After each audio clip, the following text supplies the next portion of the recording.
Bismillah walhamdulillah wassalatu wassalamu ala rasulillah Sayyidina Muhammad bin Abdullah wa ala alihi wa sahbihi wa man walah wa la hawla wa la quwwata illa billah.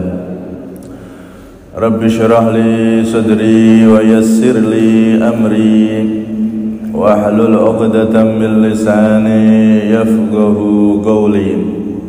Saddid lisani wahdi qalbi bihaqqi sayyidina Muhammadin Nabi sallallahu alaihi wasallam. Dusturakum ya ahli ad-darki wa ya ahli al-badin wa ya ahli an-nawbati wa ya ahli an-nur, amma ba'd. Jamaah semuanya yang dirahmati oleh Allah Subhanahu wa taala, alhamdulillah. Kita semua diizinkan dan ditakdir oleh Allah Subhanahu wa ta'ala untuk bisa kembali duduk di majelis dan tempat yang mulia ini. Kita niat i'tikaf, kita niat thalabul ilm, mencari dan menghidupkan ilmu warisan Nabi sallallahu alaihi wasallam. Semoga duduknya kita di sini membuahkan duduknya kita kelak di sana bersama Rasulullah sallallahu alaihi wasallam di surganya Allah Subhanahu wa taala, dan semoga kita semua diberi umur panjang, sehat wal afiat, terkabul segala hajat, setelah itu diberi kesempurnaan husnul khatimah. Amin Allahumma amin. Kita sampai pada surat Al-Baqarah ayat 44. A'udzu billahi minasy syaithanir rajim. Bismillahirrahmanirrahim. Atamuruna an-nasa bil birri wa tansawna anfusakum wa antum tatluna al-kitaba afala ta'qilun. Atamuruna, apakah kalian semua memerintahkan an-nasa kepada manusia bil birri dengan kebaikan,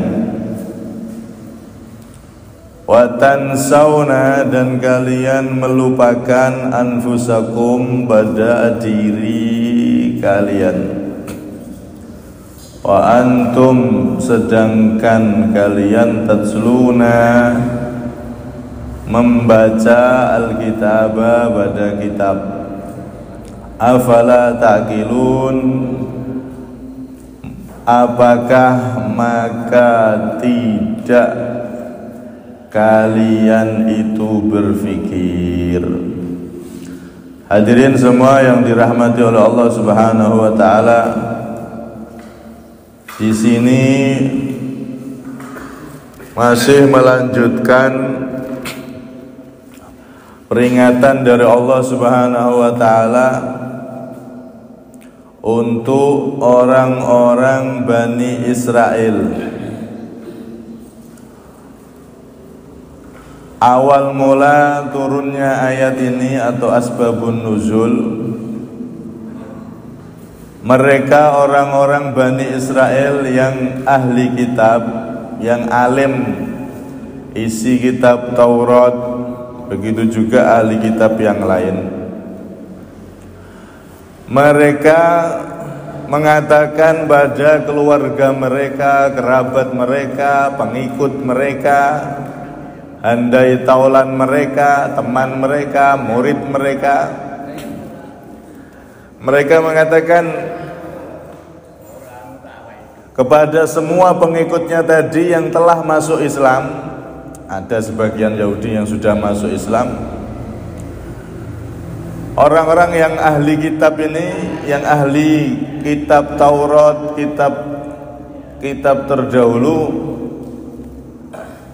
mereka ngomong uthbut 'alal ladzi anta 'alaihi wa ma ya'muruka bihi hadzal rajul fa inna amrahu haqqun.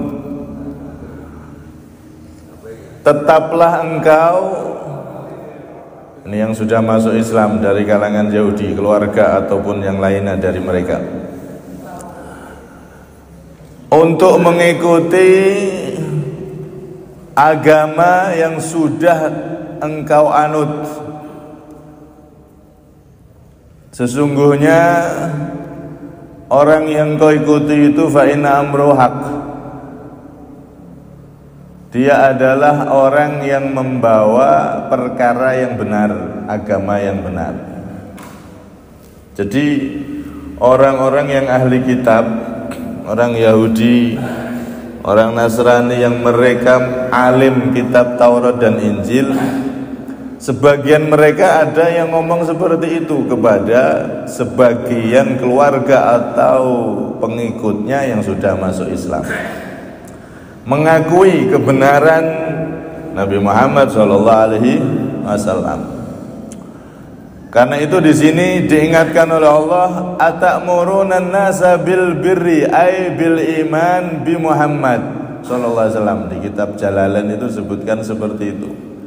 Apakah kalian wahai ahli kitab memerintahkan manusia untuk melakukan kebaikan, yaitu iman dengan Nabi Muhammad, sedangkan kalian melupakan diri kalian sendiri?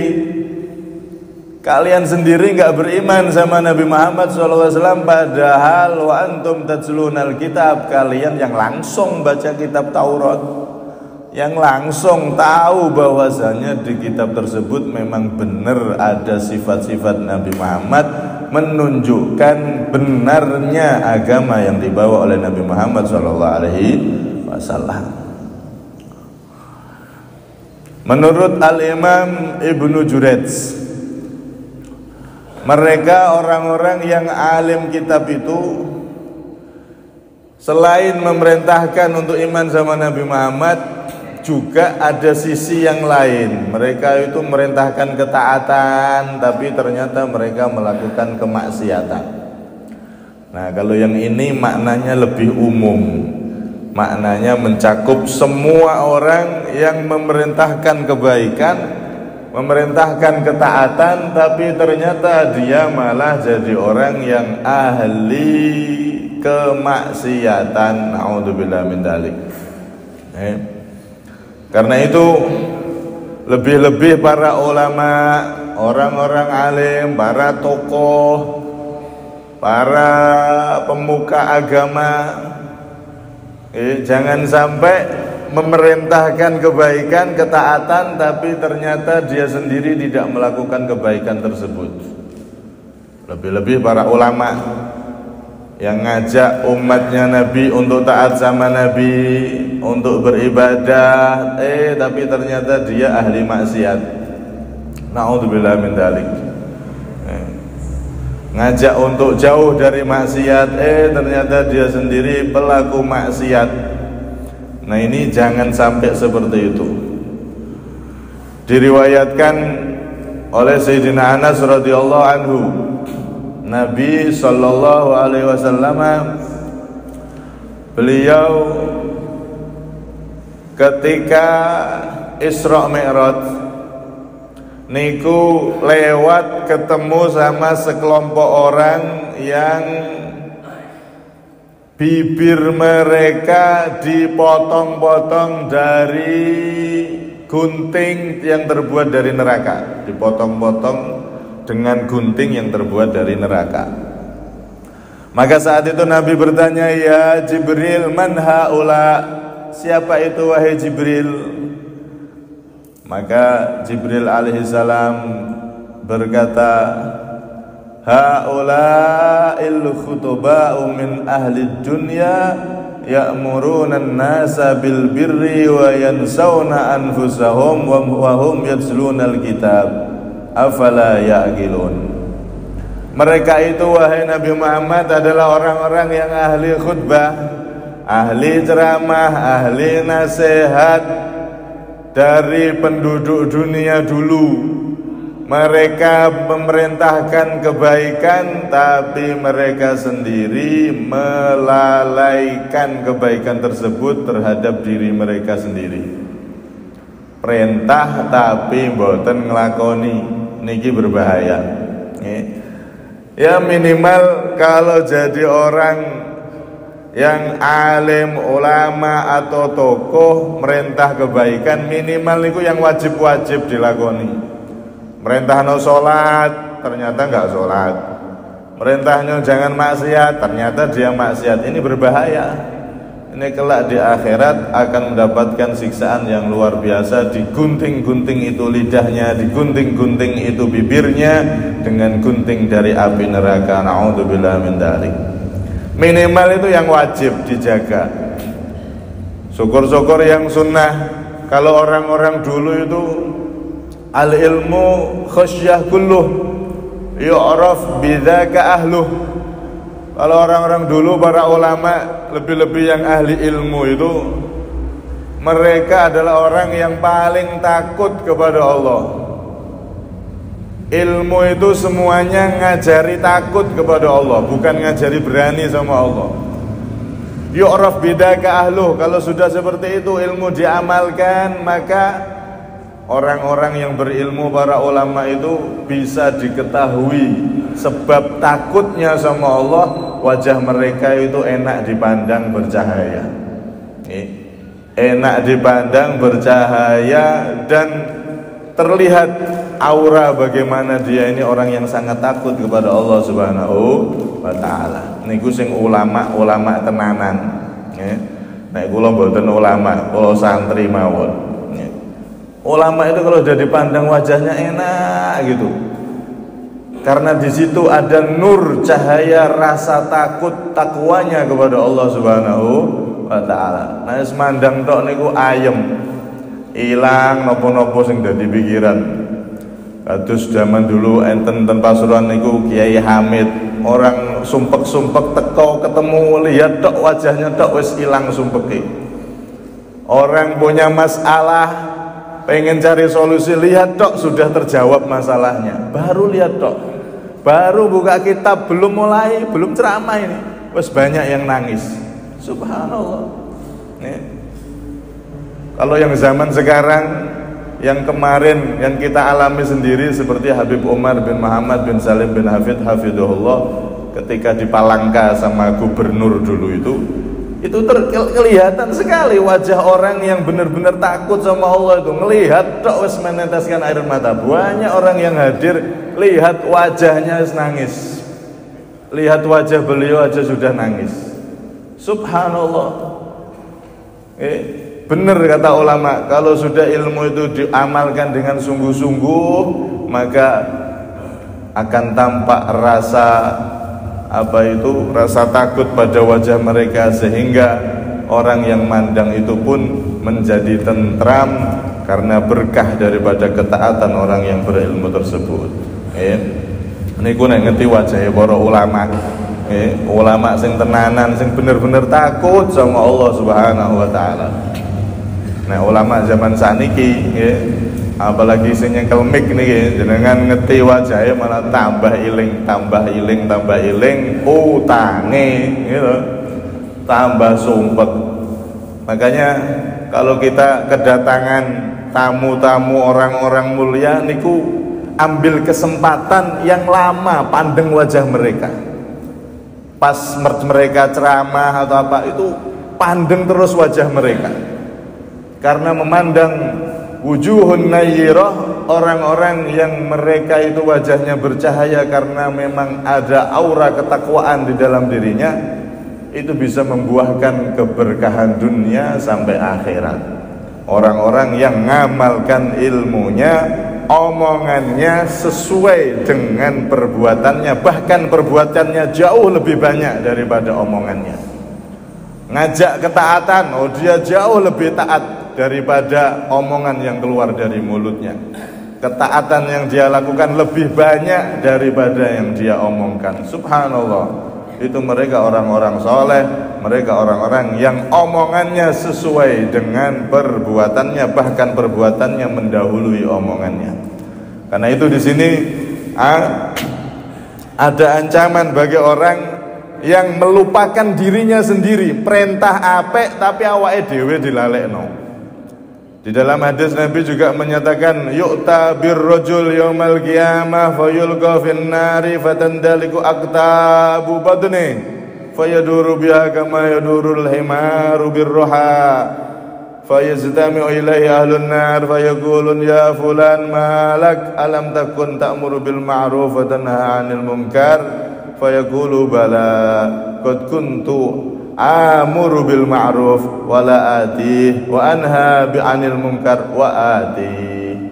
Nanti kata Rasulullah di hari kiamat itu ada orang alim, kiai, ustadz, tokoh agama yang dimasukkan di neraka itu diputer-puter di neraka, isi perutnya ususnya itu brodol, ditaruh di satu tempat diputer-puter, ususnya digemuter-muter kayak himar keledai ketika diputer-puter di tempat putaran untuk menggiling. Zaman dulu gilingan itu kan pakai keledai ditali, kemudian gilingan dia tuh lari muter, gilingannya muter, nggak pakai mesin zaman dulu. Seperti itu. Nanti ulama yang dia omongannya nggak sesuai dengan perbuatannya, ngomong taat ternyata dia ahli maksiat, niku diputer-puter sampai ahli neraka niku wedi. Kasihan sama dia, siksaannya jauh berlipat ganda, jauh lebih mengerikan, jauh lebih sangat menyakitkan, dan sangat mengerikan. Sampai mereka kaget dan bingung. Ya fulan, wahai kiai, wahai ustadz, wahai tokoh pemuka agama, engkau kan dulu yang ceramai kami untuk taat, jauhi maksiat, kok malah engkau dimasukkan neraka, disiksa lebih kejam, lebih dahsyat daripada kami. Maka dia menjawab, iya, aku dulu memang perintah baik, tapi kalau aku perintah ketaatan justru aku di dalam rumah gak ada yang tahu bermaksiat. Aku perintah kebaikan justru aku melakukan kejelekan dan seterusnya. Maka yang seperti ini diingatkan di dalam ayat ini, wa tansawna anfusakum wa antum tatlunal kitab atamuruna an-nasa bil birri. Kalian wahai orang-orang yang ahli kitab, wahai para ulama dan yang lainnya, kalian memerintahkan kebaikan tapi ternyata kalian melupakan diri kalian sendiri. Naudzubillah min dzalik. Dan di sini juga ayat ini sebagai pelajaran bahwasanya para dai, lebih-lebih para ulama itu harus punya teladan yang baik, menjadi teladan yang baik. Sebab ilmu agama ini nggak akan langsung diterima kecuali yang bawa itu bisa dijadikan teladan, panutan. Kalau ilmu yang lain tidak ngurus, pokoknya dia pinter ya diikuti. Contoh, ada orang ahli matematika, kita belajar sama matematika, atau anak kita belajar matematika sama dia. Itu yang penting dia ahli matematika, udah ilmu matematikanya diambil, diserap. Tidak peduli dia kelakuannya, dia mungkin tidak sholat, dia mungkin melakukan ini itu, tidak peduli. Yang penting ahli matematika, anakku tak kursuskan ketiku, anak saya tak kursuskan ke situ. Nggak ngurus dia sholat benda, dia maksiat atau apa, nggak ngurus, penting ahli matematika, diambil begitu saja. Ahli bahasa Inggris sama, ahli fisika, ahli ini, ahli itu sama. Yang penting dia benar-benar terkenal ahli, sudah selesai. Anak saya kursuskan ke sana. Nggak ngurus dia iki sholat ora, dia ini ahli maksiat apa enggak ngurus, penting ahli dalam bidangnya, ahli bahasa, ahli matematika dan seterusnya. Itu kalau ilmu dunia, Pak.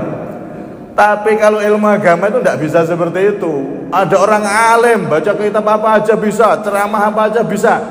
Tapi nek ahli maksiat, enggak pernah sholat, orang tahu ini enggak pernah sholat, selesai. Tidak bakalan digubris ilmunya, walaupun memang benar-benar dia alim, menguasai semua ilmu. Tapi kalau sudah diketahui masyarakat, ternyata dia nggak sholat, ternyata dia maksiat, ternyata dia punya aib, maka tidak akan diambil ilmunya.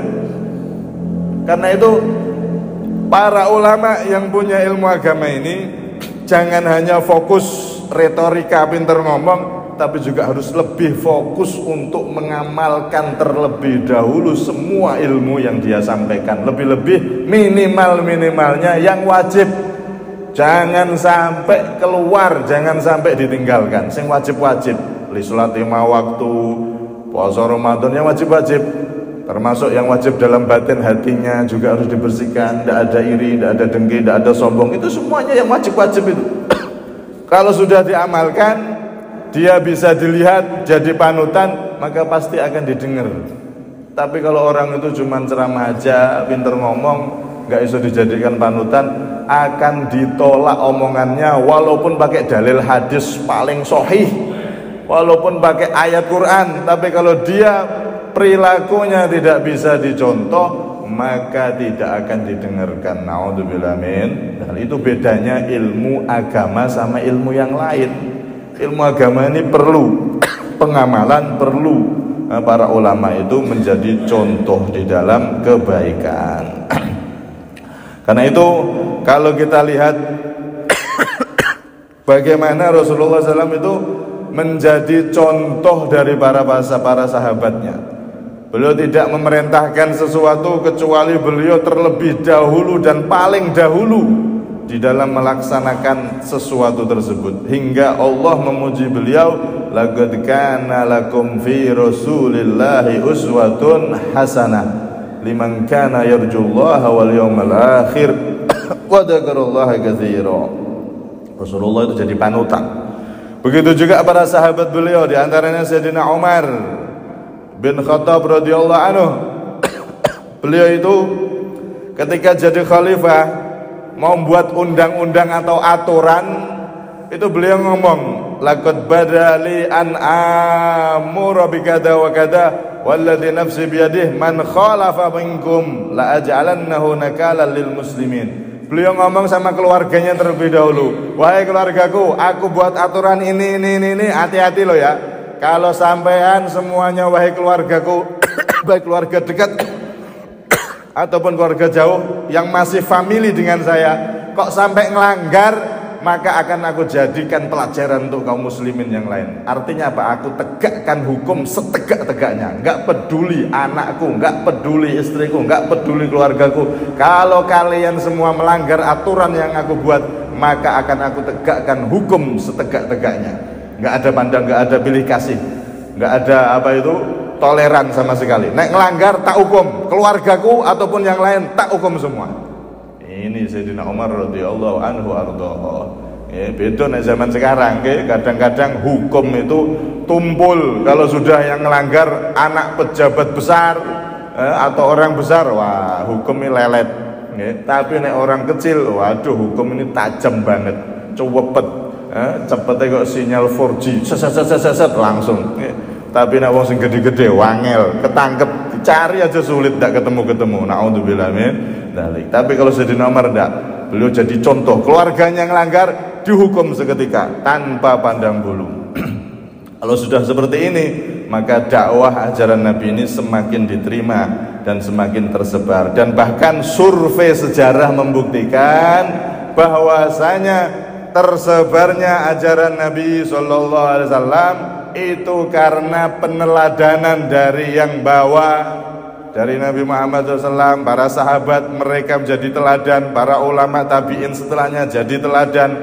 Lihat bagaimana mereka orang-orang soleh itu, mereka ibadahnya luar biasa, bahkan ada yang ribuan setiap hari sholat sunnahnya, baca sholawatnya dan seterusnya, panutan di setiap zaman. Sampai di zaman di Nusantara ini ada wali songo, lihat mereka jadi panutan. Sampai sejarah Islam masuk ke Indonesia ini tanpa perang.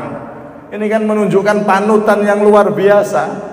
Mereka membawa akhlak yang dicontohkan Nabi SAW sampai Islam dibawa ke sini tanpa ada peperangan.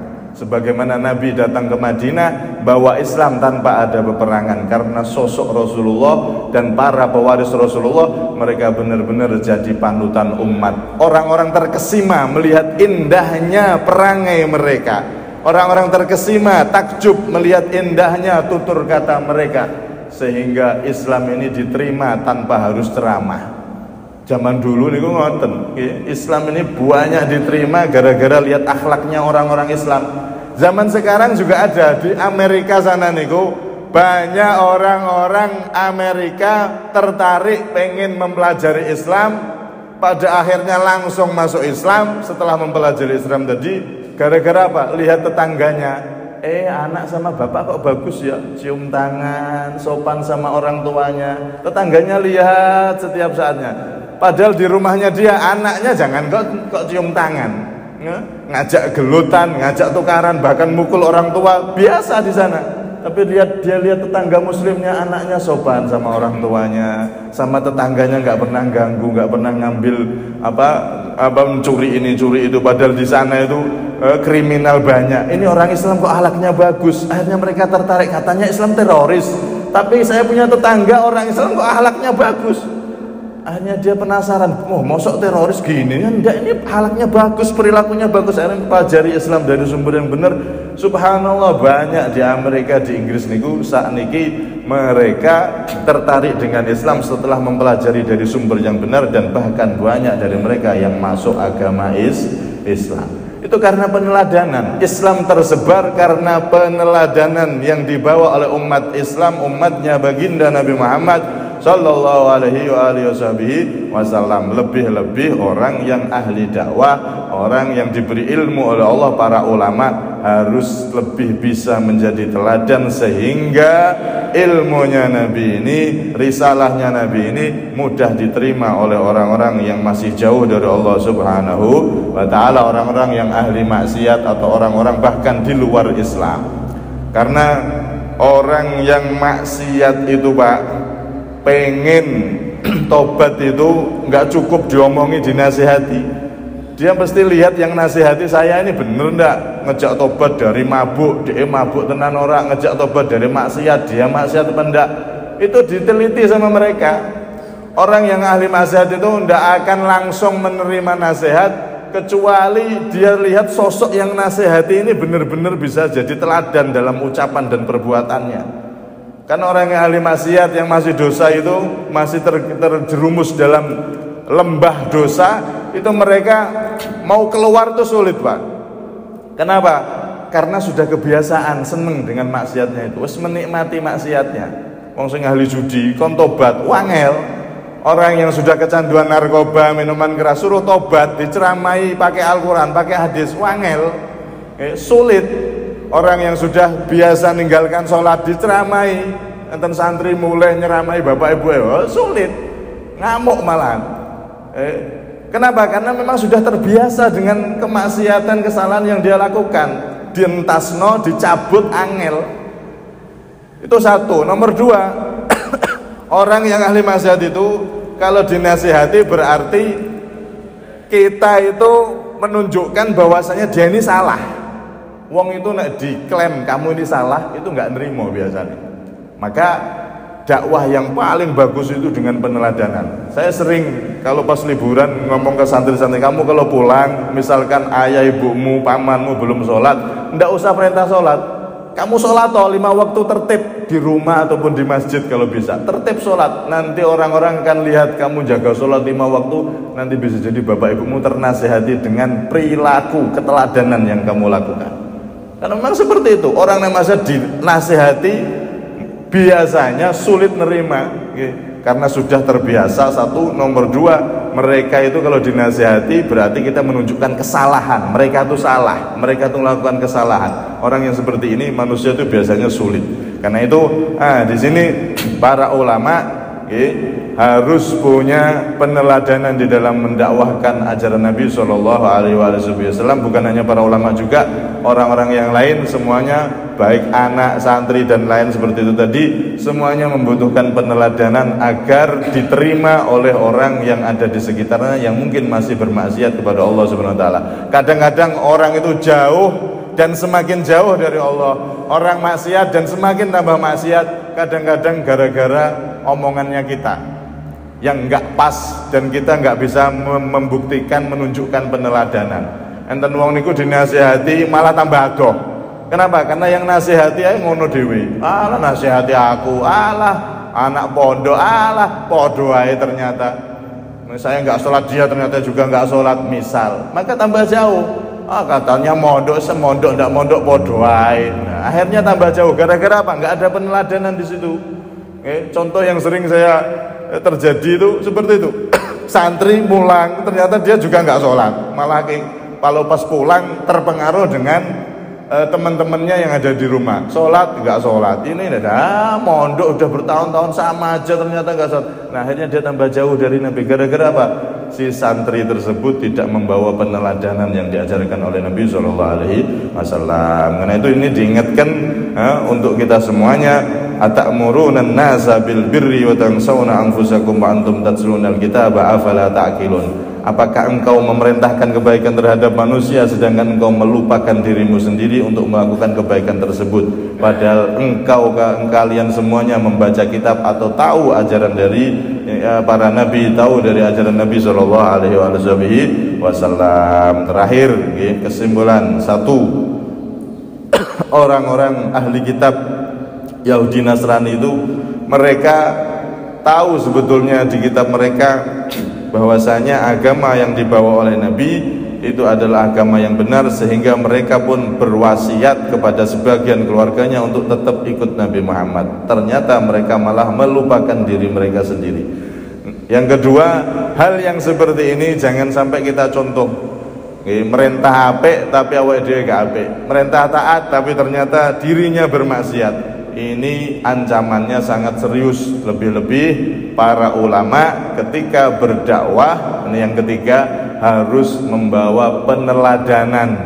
Walaupun sedikit harus dibawa, minimal yang wajib-wajib itu dijaga. Secara zahir kewajiban dijaga, secara batin yang namanya para ulama harus hatinya dibersihkan, sehingga kalau sudah begitu dakwahnya akan diterima oleh umat Nabi SAW.